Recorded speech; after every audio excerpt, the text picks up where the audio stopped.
मनुष्य का जीवन इच्छाओं, आकांक्षाओं और वासनाओं के बीच निरंतर गतिमान रहता है। इच्छा ही कर्म को जन्म देती है, कर्म से संस्कार बनते हैं और संस्कार जीवन की दिशा तय करते हैं। परंतु जब इच्छाएं अनियंत्रित हो जाती हैं, तब वही मनुष्य के दुख का कारण बनती हैं। भगवद गीता इस रहस्य को अत्यंत सूक्ष्मता से समझाती है कि समस्या इच्छा में नहीं, बल्कि इच्छा पर अधिकार न होने में है।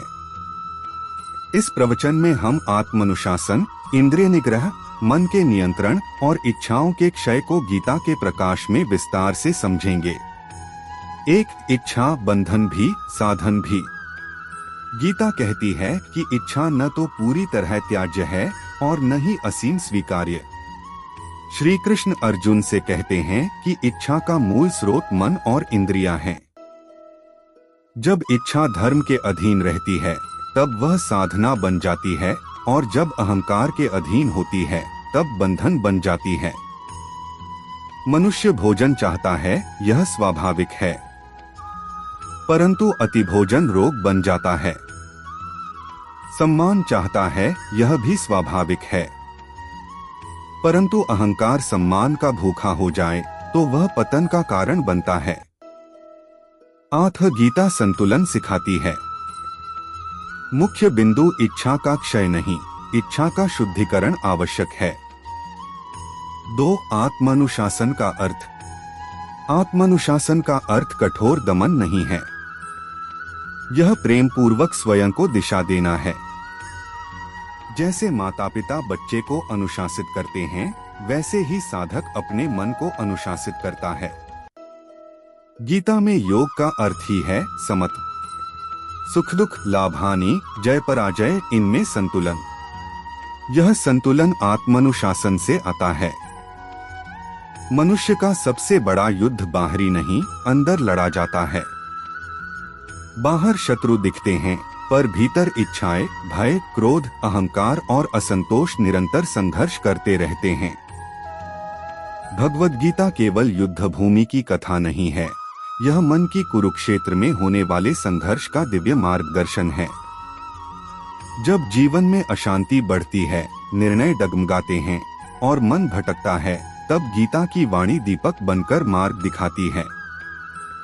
आज के इस प्रवचन में हम समझेंगे कि मन की अशांति क्यों उत्पन्न होती है और आत्मस्थिरता कैसे प्राप्त की जा सकती है, वह स्थिरता जो परिस्थितियों से नहीं, आत्मज्ञान से आती है। 1. मन की अशांति का मूल कारण। श्री कृष्ण कहते हैं, ध्यायतो विषयान पुंसः संगस्तेषु जायते, अर्थात विषयों का चिंतन करने से आसक्ति उत्पन्न होती है। मन जब बार बार बाहरी सुखों, तुलना, अपेक्षाओं और भविष्य की कल्पनाओं में उलझता है, तब अशांति जन्म लेती है।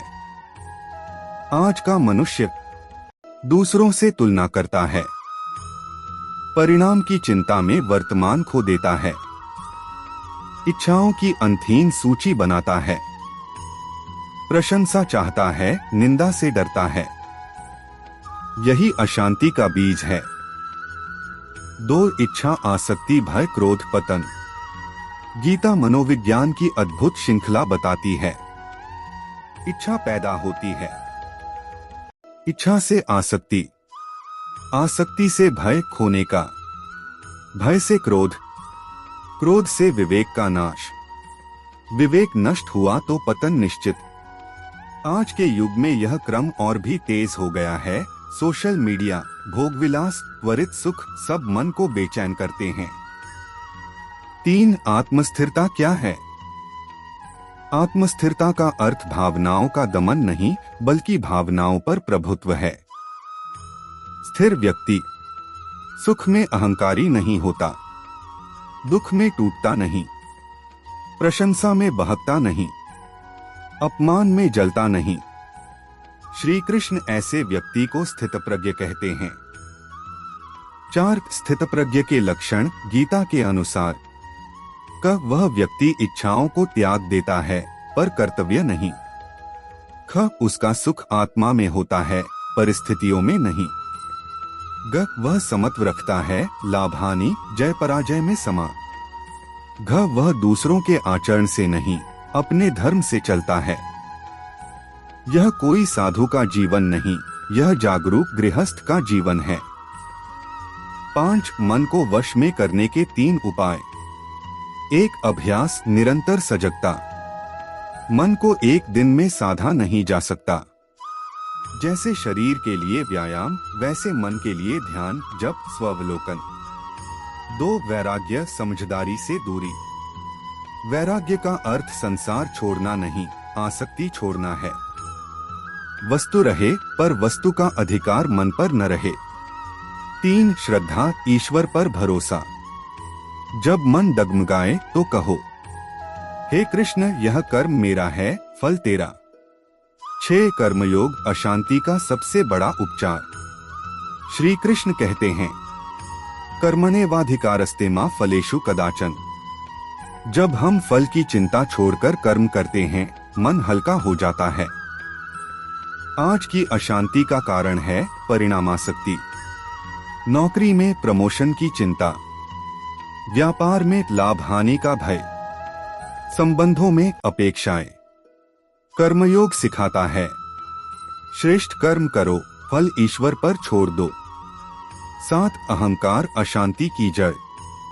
मैं करता हूँ, यह भाव सबसे बड़ा बंधन है। गीता कहती है, प्रकृति सब कराती है, अहंकार कहता है मैं कर रहा हूँ। जब अहंकार टूटता है, शांति जन्म लेती है। 8 एक छोटी कथा। एक शिष्य ने गुरु से पूछा, गुरुदेव, मन बहुत अशांत रहता है, क्या करूं? गुरु ने शिष्य को एक कटोरी दी, उसमें तेल भरकर कहा, इसे लेकर पूरे आश्रम में घूमो, एक बूंद भी न गिरे। शिष्य ध्यान से चला, लौटकर आया। गुरु बोले, आश्रम में क्या देखा?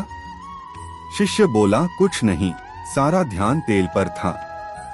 गुरु मुस्कुराए, जब ध्यान लक्ष्य पर हो तो मन अशांत नहीं होता। 9 आज के जीवन में गीता का प्रयोग। सुबह उठते ही 2 मिनट कृतज्ञता। दिन में एक बार स्वयं से प्रश्न, मैं क्यों बेचैन हूँ? कर्म करते समय फल की चिंता छोड़ना।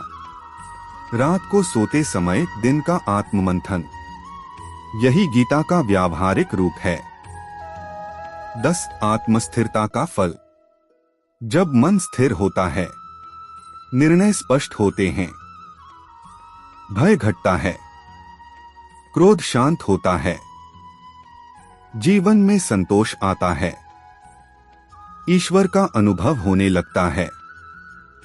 यही आंतरिक विजय है, बिना युद्ध के। उपसंहार। गीता हमें संसार से भागना नहीं सिखाती, संसार में रहकर बंधन से मुक्त होना सिखाती है। जब मन अशांत हो, याद रखो, समाधान बाहर नहीं, अंदर है। और भीतर का मार्गदर्शक भगवद गीता। अपने मन को मित्र बनाओ, शत्रु नहीं। यही श्री कृष्ण का अमर संदेश है।